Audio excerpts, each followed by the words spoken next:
Welcome to the Zachrilege Cast podcast YouTube video interview program that features me talking to some of the best and brightest in the atheist slash secular slash awesome community. And now I'm thinking I might need to change that intro since it's technically on YouTube, but it's recorded elsewhere. Never mind. This is episode number 201. I recorded this interview on September 24th, 2019. I can't thank myself enough for putting aside all of my pre-existing critical meetings to talk into a microphone without interruption for about 35 minutes a couple weeks ago. It's the perfect distillation? There we go. It's the perfect distillation of 199 previous episodes with me talking about my first 50 guests and a few pressing concerns. This week I bring on Rakeem Johnson of the Outer Voices podcast, and we start with a lovely discussion about beer. I feel like we're in line there. He's not a sour guy, but a guy who likes sours. That's very different. Outer Voices just celebrated their 100th episode, so congrats. This podcast has been on and off over the years, so we'll talk about how they landed on their news/sex format, why Dave Chappelle might be problematic even though he has been far from canceled, and go to karaoke tunes. Let's start the conversation. Man, I love conventions. Yeah, they're the perfect combination of work and binge drinking. Do this thing right now. People want the damn gong sound. They're getting the damn gong sound. Welcome to the Zachrilege Cast. How's it going, Rakeem Johnson? Welcome. It's going. It's going great. It's a pleasure to be here. Thanks to Chris, who's in the chat room, who initially suggested you be on the show. So here we go. What up, Chris? Thanks for the recommendation. Well, maybe at the end of the show you can let me know if you thank him. But for now, we'll go with that. So we'd like to start the show with some out of context quotes. This is from the Outer Voices podcast, which you co-host. Because fuck the Constitution. That sounds about right. Constitution's a mess. It's a mess. They didn't know what the fuck they were doing, which is you talking about the founding fathers. Oh, yep. That. Mm-hmm. And I thought it was funny, but I am a child. That is. These are all things that are true. Those out of context quotes are all accurate. All completely accurate. And the last one could apply to hosting a podcast. You're not going to be paid well, and you're going to be traumatized. That's lawyering. I know, and you're prepping for that. That's the future. That's what we have in the future. It's coming up for you. It's horrifying. It's a scary world that I'm going to run headlong into. And hopefully I don't get assassinated. Well, currently I am drinking a Dragon's Milk, the Maple Oak variant, which is quite tasty, although I have a special raspberry truffalo beer for later. A barrel-aged beer that is technically illegal in Georgia because it's too boozy. Raspberry, bourbon, chocolate, exactly. So we'll move on. I don't know if you're having a beverage during the show. It's totally up to you. I am not, but that sounds delicious. Sounds good. I was hanging out with some family members, and they're all big Bud Light fans. And it was like a friend of my dad's was there, and he's like a big bourbon guy, and he's like, "Ooh, bourbon barrel." I'm like, "Oh, here you go. Try some of mine," because otherwise, I'm like, no one's gonna drink my beer but me. Yay! I'm kind of that way when it comes to that. What about your preferences when it comes to beer? Might as well start with that. If you're a beer guy. So, normally I would drink a nice sour or ghost. Like I generally like the fruitier beers with some like personality to it. Okay, yeah, I'm a stout, sour kind of guy. So sours are delicious. There's a Brooklyn sour that I've had up here. I think it's just from I think it's just called like the Brooklyn Brewery Brooklyn Sour, and it's like simple and delicious. Oh God, there are so many great beer places around around where I live, where I can just get just really interesting and like different tasting beers. Like normal, like I don't like regular beer. I'll throw a light beer down a hallway because I don't want anything to do with it. IPAs generally, unless there's like something like special about it, it's just bitter shit. I can't mess with it. But give me something with some flavor in it, something that'll wake up those taste buds, and I'm down for it. Yeah, I went to the Brooklyn. Is it Brooklyn Brewery? I don't even know exactly what it's called, but it's the well-known one. Yeah, when I was there, I don't know, like 5 years ago, and yeah, nice selection. Something for everyone. That's the key, and I feel like that's what you offer with your podcast, The Outer Voices. So, how did you get started? How did you think I want to be in podcasting and get a show started? Well, I started listening to different podcasts, and one of my friends, Morgan Stringer, was on multiple podcasts at the time, and she had invited me on to talk about the high school we went to, because we went to a uber conservative Christian reform school. Was that the French camp? That was definitely French camp. Wow. So I think I do remember that. It probably was that on No Religion Required when that happened? Yep. She was talking. Okay. Yep. Poor Morgan. I feel like she's been, it's like Lost Loves. Like she's been on and off of a few shows. But Morgan has made the rounds, but she is great at doing what she does, and like she's a good friend. Like one of the best people I know. But she after she invited me onto that to talk about French camp, and I have talked about French camp in many places because that place is a shit show. I started listening to more and more podcasts. I was like, oh, this seems fun. I really enjoyed it. I talk a lot. I'm angry a lot. Might as well start recording it. So I got together. Originally, it was I think four. It was four people, including myself. And we started out. I think I don't even remember what the original name was of the show. But we went a few episodes that were just chaotic episodes. They went nowhere. It was hard to schedule. It had no real format, and it was just a real hassle to do. And then around that time, the Post shooting happened in Orlando, and that event just kind of really took it out of me. Like I couldn't talk.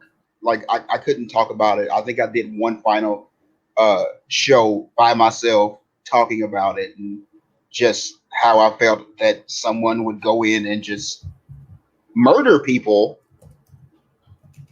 for no reason other than they existed. Which I mean, I guess at this point in America, it's commonplace. But I couldn't go on. I couldn't record anymore. So I took a hiatus for a couple months, almost a year. And my partner who I had I guess I've been dating almost a year at that point. They came to me just like, hey, I really like listening to your show. I always talked along with you guys. Have you thought about restarting it? And I was like, no, I hadn't restarting it. All my other co-hosts are gone, and it was kind of a mess. And my partner went, how about if we did it? Just like you and I. So we sat down, came up with a new format, and restarted the show. And we've been off to the races from there. We after a couple months, I think maybe another year, but we added in another co-host who was a friend of ours who had been listening to the show, who also had a lot to say. and like this is Eds and Ari, my other co-host. Eds is my partner, and like I said, we've been going strong since. The show usually comes in a format where we talk about like news stories that we think are important or things that may have caught our attention in the news. Then we have a topic segment where we'll talk about either a topic that has been on our mind, or we'll invite in uh, other people, whether it's activists, podcast hosts, musicians, anyone, like anyone who has anything to say or wants to get something out there. We try to give like the outer voices, anybody who has a voice who wants to get it out there, a chance.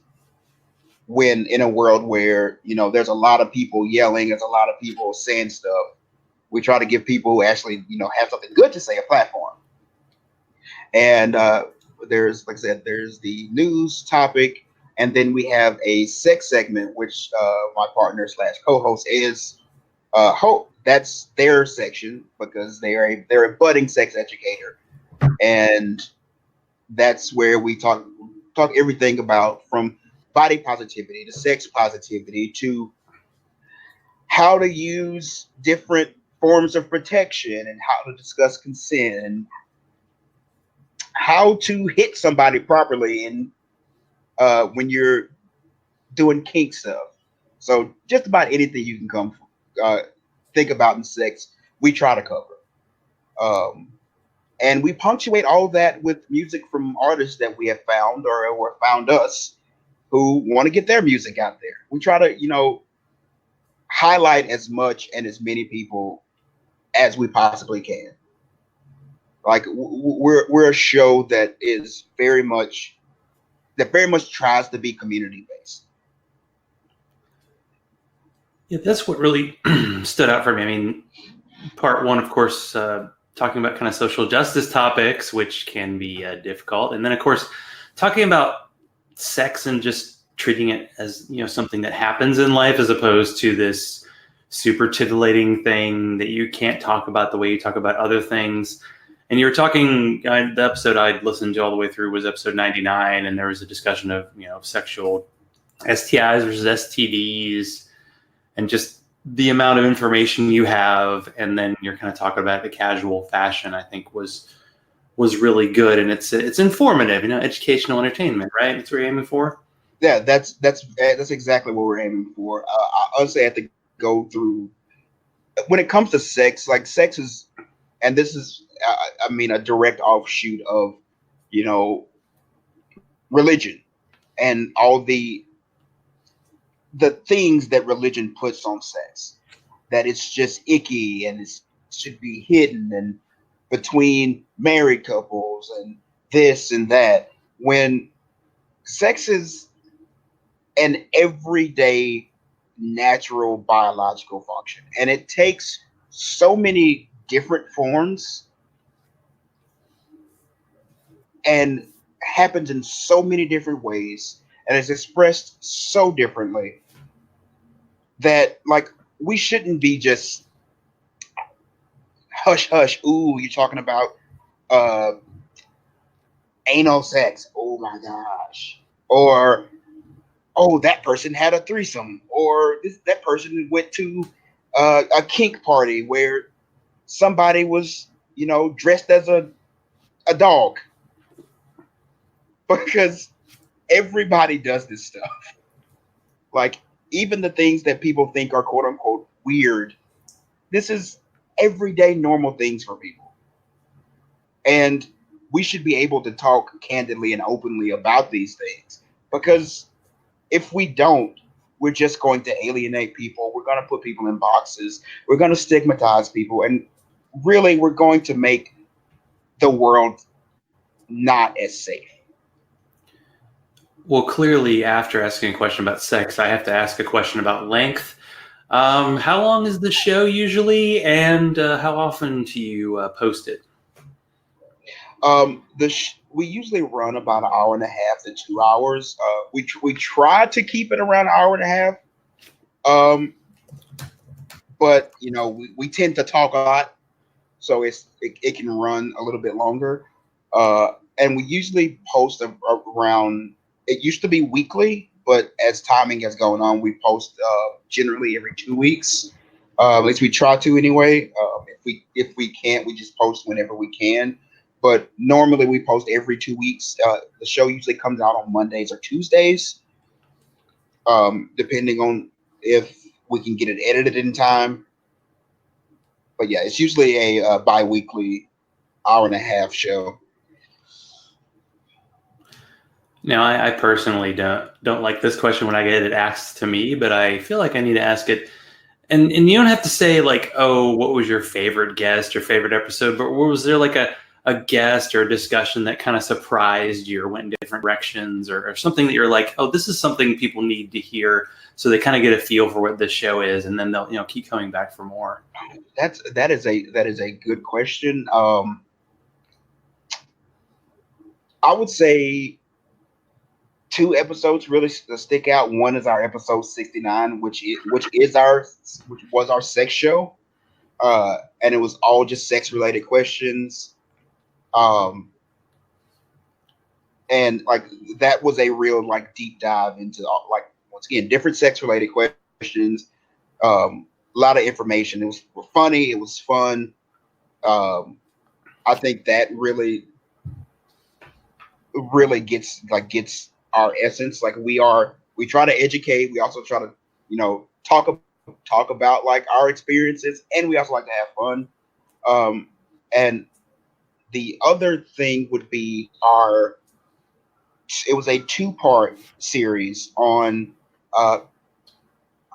Christian schools, where we had different people who had gone through different experiences at Christian schools, experiences of abuse, of like sexual abuse, of like indoctrination, like all of these like bad things. And we had some recorded interviews, some just sent in, where we just really got down and talk with these people, and inform the world of these people's experiences at these types of institutions, and like the damage these places can cause.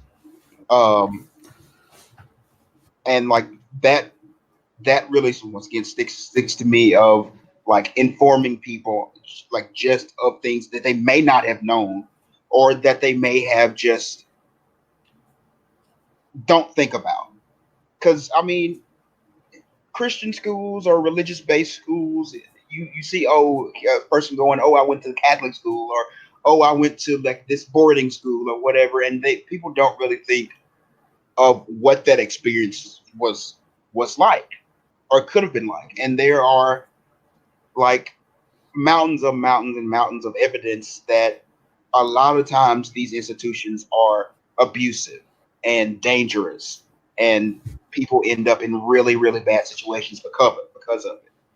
But on an everyday basis, most people wouldn't think about that. Yeah, there is this assumption, and I think a lot of quote unquote atheist podcasts think like, oh, well, we've gone beyond religion. Now it's time to talk about social justice, which is another, landmine right there. Right. But they don't think of the day-to-day stuff that happens and what people, 2 coworkers at my job talking about taking their kids to Christian schools, and there's just the assumption that like that's a good foundation for them, without really getting into what it actually might mean, what they might be getting taught besides, the whatever the 3 R's or whatever they're teaching kids in school these days. I don't have kids, so I can pretend I know. Right. I don't. That's the thing. Like a lot of the time, especially like being an atheist and being within the atheist community, we generally tend to focus on like, religion is it's the ultimate evil that we are. That's the only thing that is important. We have to battle religion, but we never think of like I was saying, the day-to-day stuff, what that means.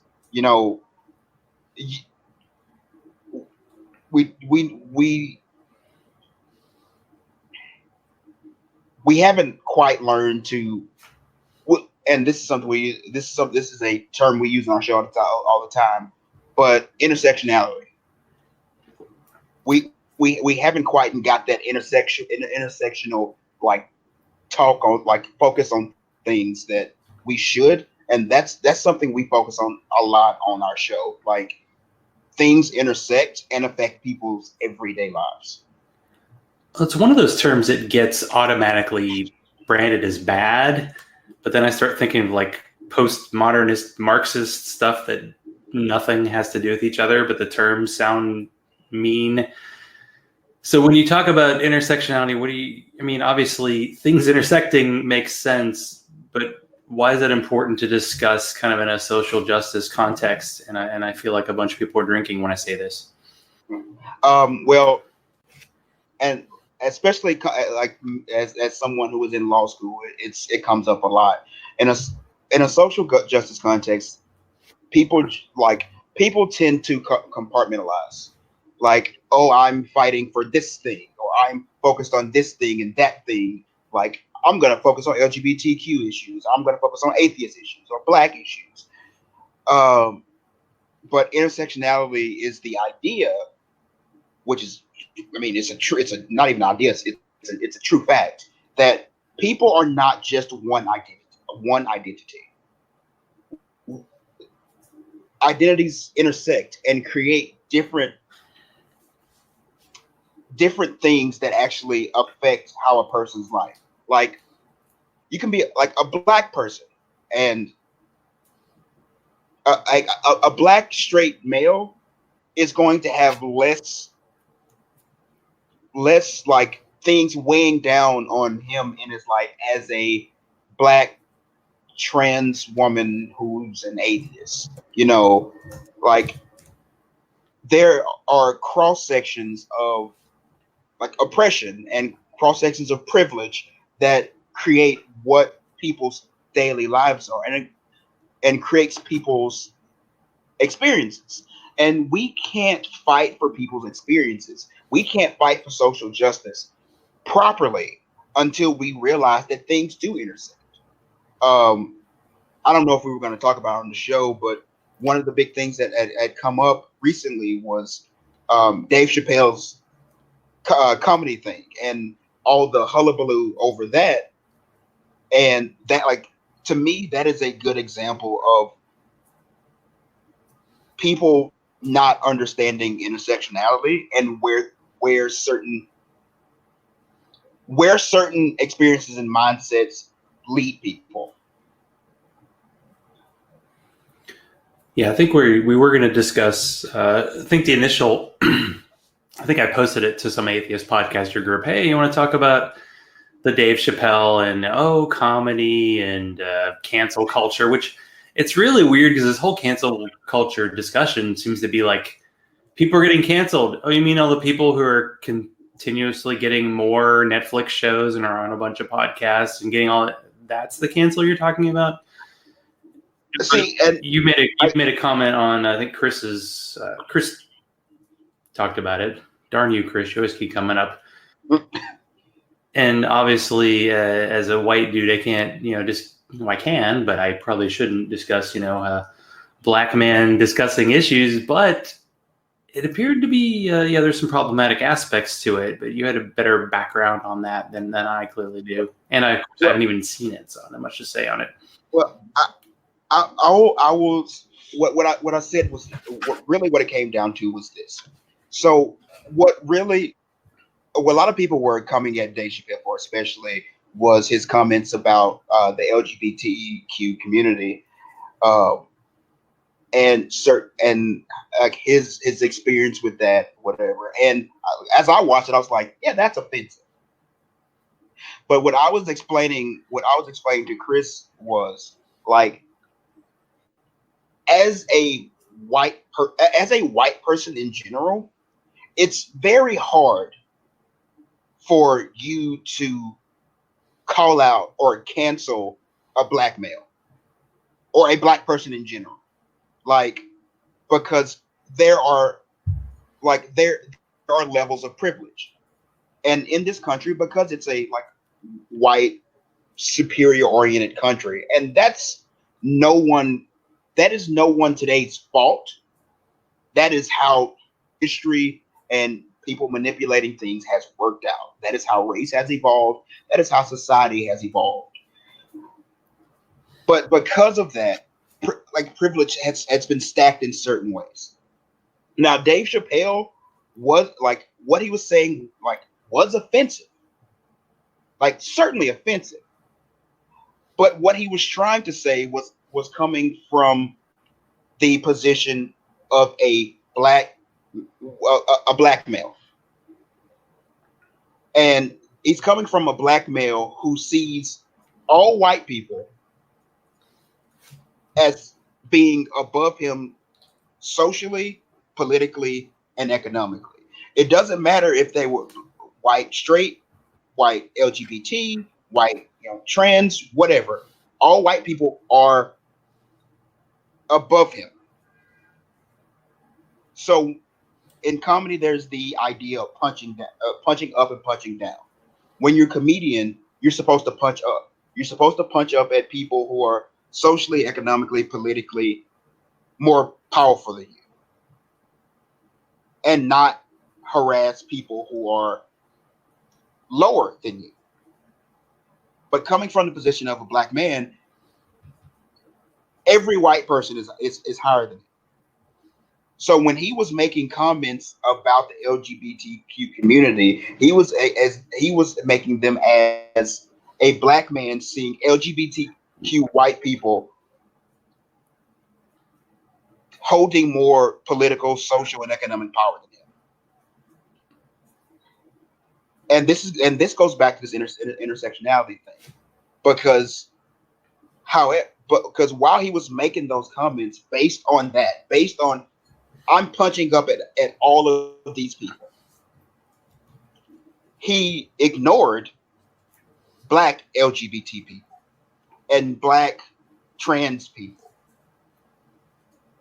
and who are more marginalized than he, because he is a black straight man.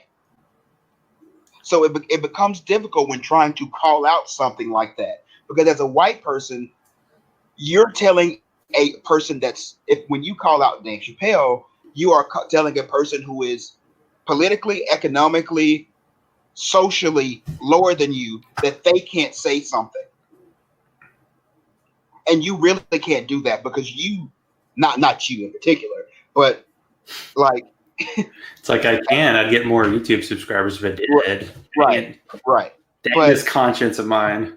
Like as a person that inhabits those powerful, privileged places in society, you can't call out someone lower who is upset, who is coming from a situation where they're seeing them and people like them getting the bad end of the stick. However, for black people and black trans people, they should definitely be calling out Dave Chappelle. And black LGBTQ people, they should definitely be calling out Dave Chappelle, because his overstepping was really at them, because they are even more marginalized than he is. He has no business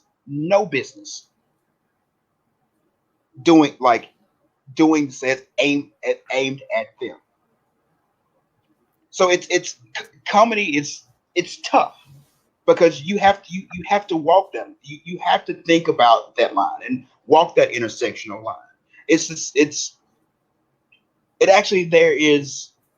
There was one line during that stand-up special where he was just like, he said the FAG word.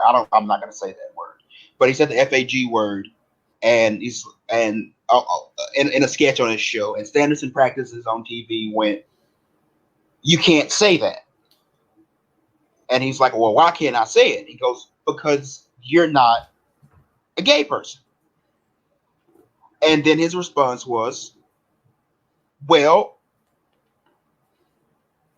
the N word with the hard R, you let me say that, and I'm not an N word with the hard R." So there are and that highlights that there are still hierarchies, there's still privileges that are out there that don't even out. And coming as like I said, as a black person, seeing that and going, it's okay for people to say this word that's offensive to me, but I can't say this word that's offensive to someone else, especially considering the history of slavery, the history of oppression, over policing, and this and that. In his mind, he's like, well, that's not right. Why are people who are more privileged than I am, why do they get the protection that I don't?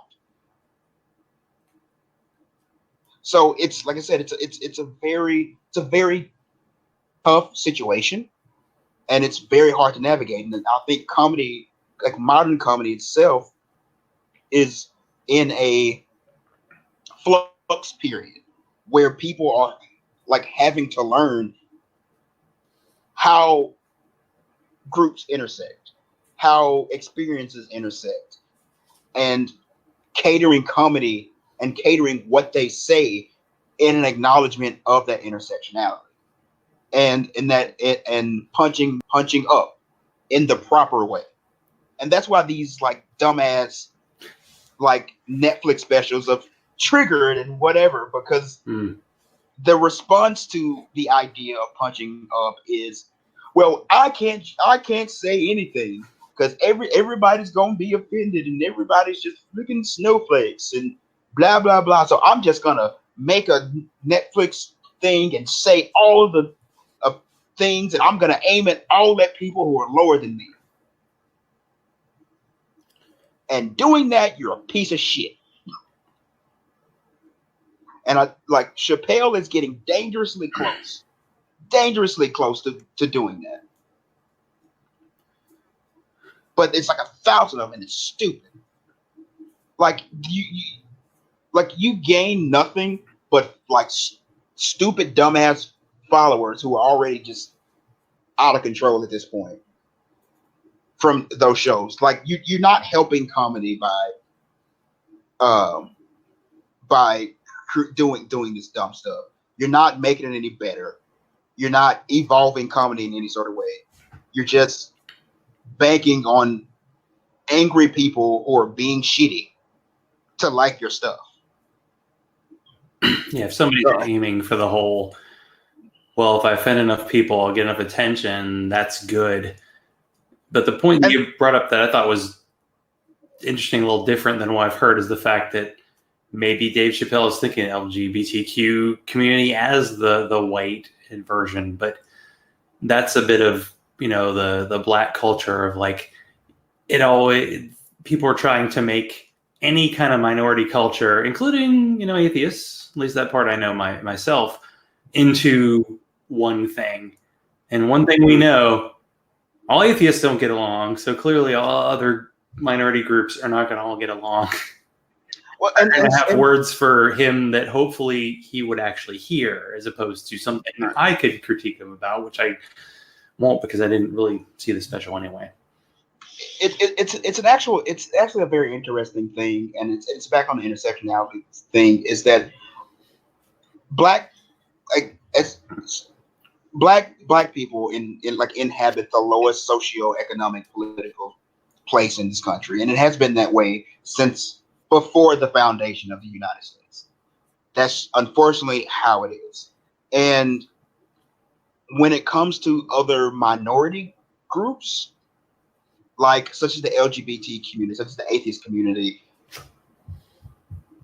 those, because people are not intersectional, because they're just cordoned off, those spaces tend to get dominated by white people. And those other minority voices get marginalized and they get wiped out. And when they start to speak up, they get silenced. So it starts to create a alienation. Like, I know I have left many like atheist groups because when it came down to speaking up for black people, or saying something was offensive, I would get attacked because, oh well, you are prioritizing being black over this thing, and we should all be this thing, and you should just put that to the side because that's not important. And because that pops up so much in black groups, I get the opposite. Like I have the opposite struggle of, let's say I talk about something that happened to do with atheism or LGBTQ communities, the LGBTQ community, because it's like I'm a queer black man. Like I'm not straight. My partner is non-binary. Like I've dated trans women. Like I am all over the place. When I bring up these issues in black spaces, they go, well, why are you bringing that here?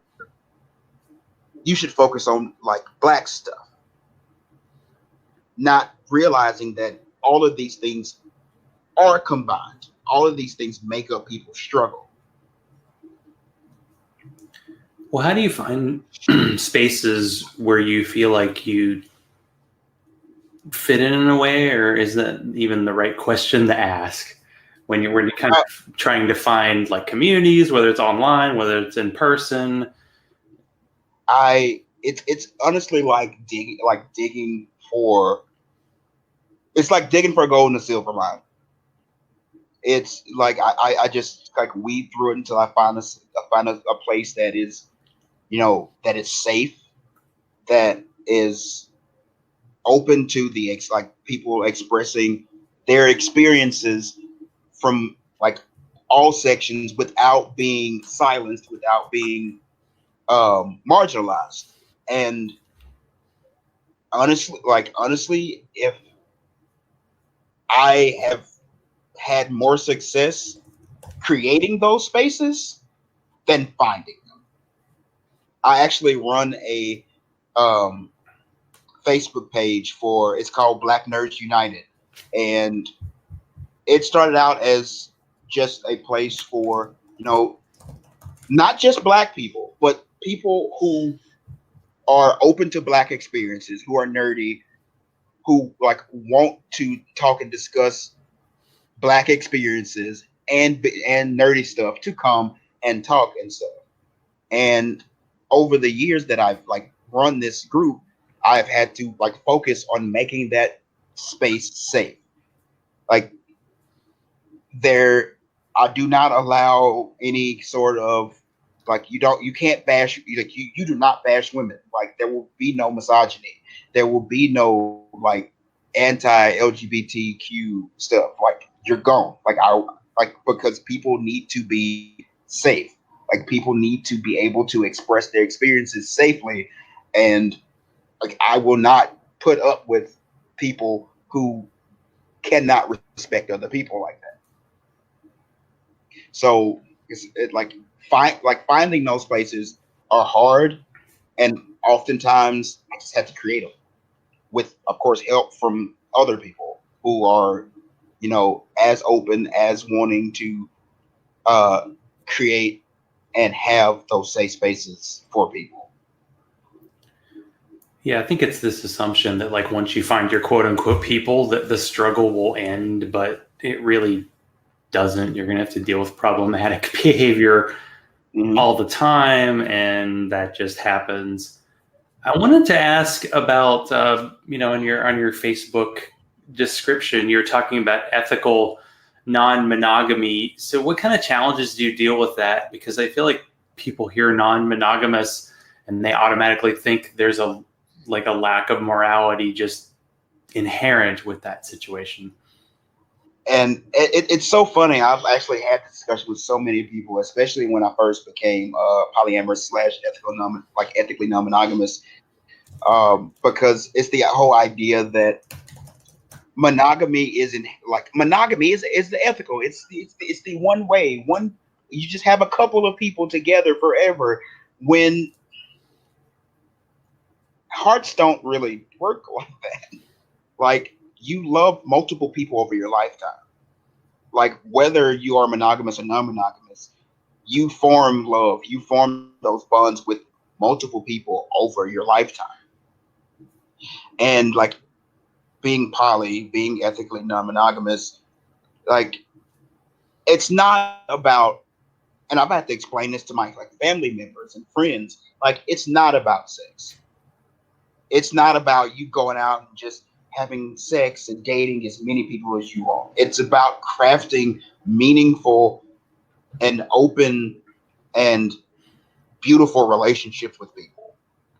And these relationships require honest and open communication. They require a lot of work. It is not easy. I see people like talking about like the struggles they go through with their monogamous relationships. Okay, well, take that and have it with 3 people. It is extremely difficult. Scheduling, extremely difficult. Like, but it's worth it because you are building these connections. You're building these meaningful relationships. You're communicating. Like, and especially on the whole, like, is it moral thing or you just want sex? One of my partners who I've been with for almost 3 years, they are on the asexual spectrum. If they want sex, it's rare. Like it's very rare, and that was very much a beginning part of our relationship. Is that hey, and this is them speaking to me. It's like, hey, I know you're like a sexual person, and that's not really something that I am into. And like, am I okay with that? And I mean, 3 years and it's still going good. But like, it's about balancing these relationships, like communicating. Part of the like ethical part is don't like cheating is still a thing. Like you can still cheat, be non-monogamous and cheat on someone. And that is when like, because cheating is stepping outside the bounds of a relationship. And if you are in a relationship and you have these agreements to do this and do that, or communicate in certain ways to do certain things, when you step outside of those bounds, you're still cheating. So like being non-monogamous is still taking like the parts of even a monogamous relationship, multiplying them. And like I said, it takes a lot of work. And anybody who says it doesn't take a lot of work, they're just out there like doing whatever, I'm free as a bird, and I can have sex with it whoever I want. You ain't doing it right. Like you are probably not being ethical. Like, because I've been non-monogamous and in relationships with people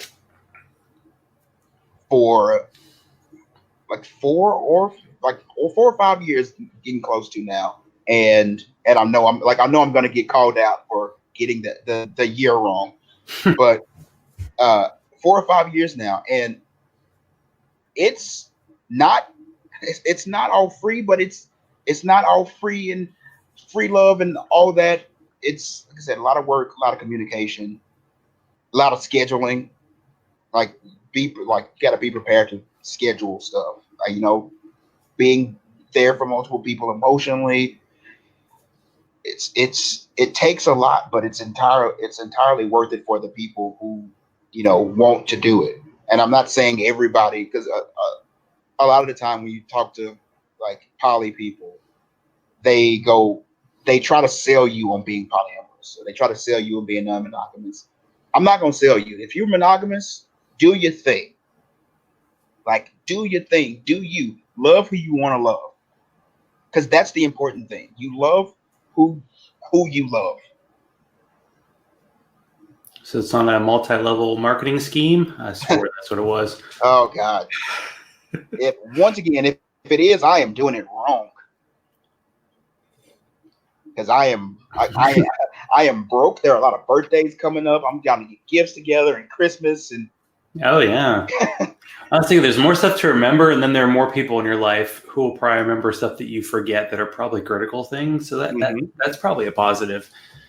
It's like I've created through, or I haven't created, we've created through like my partners and their partners, and even their partners, like this web of support and like love and like help that is, it's like a family. It's people out there that will have your back if you need it, even if like they're not your partner. Your partner's partner may help you, like maybe like look out for you. I've had my partner's partner call a friend to help me with like get some stuff for law school. You know, I've had a partner's partner come to me when they've been dealing with like emotional or mental like sadness or problems, because this like we have built a structure of love and support, and I hope to keep it that way. Yeah, I think each person you add to your life, you add potential complications, but you definitely add potential solutions to your life. So it's always, you got the positive, negative, but you got to go, well, the positive will probably be better. And there's so many damn questions I could probably ask, but I wanted to keep this 45 minutes. I like to keep the show relatively short, which means we'll probably have to have you back on. Oh, what a shame. You got a lot to talk about. You got a lot of righteous anger in the world. Okay, so if you had to go to a karaoke event, do you have a go-to song? Well, that's funny because I go to karaoke nearly every week. I would say currently my go-to song is Tennessee Whiskey from Chris Stapleton. Either that or I think it's Chris Stapleton. Yeah, either Tennessee Whiskey or Be Prepared from The Lion King.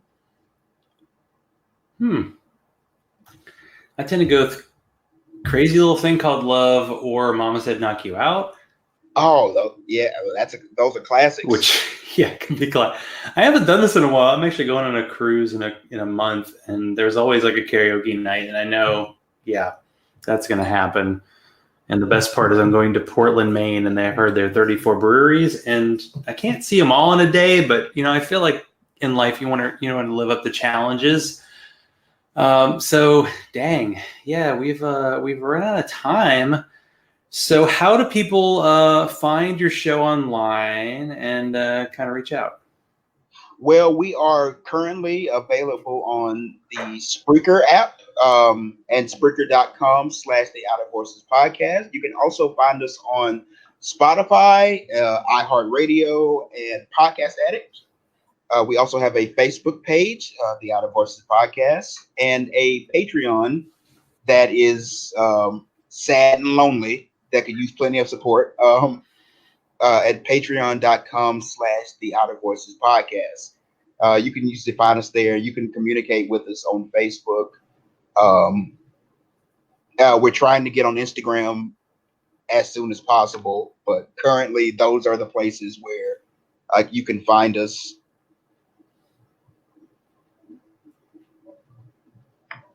Yeah. Well, sounds good. All that stuff will be in the show notes, and I'll share the beer selections I have for the night. So thanks, Rakeem, for being on tonight.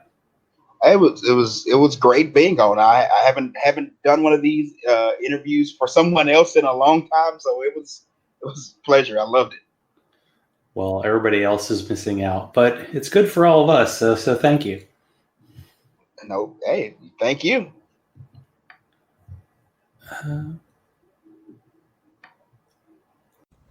Soy, what's your favorite podcast? Pod Save America. Come on, man.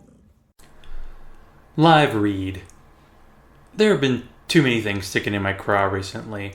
I've gotten into 2 kind of extended Twitter arguments about David Silverman, but I'm tired of talking about his ass.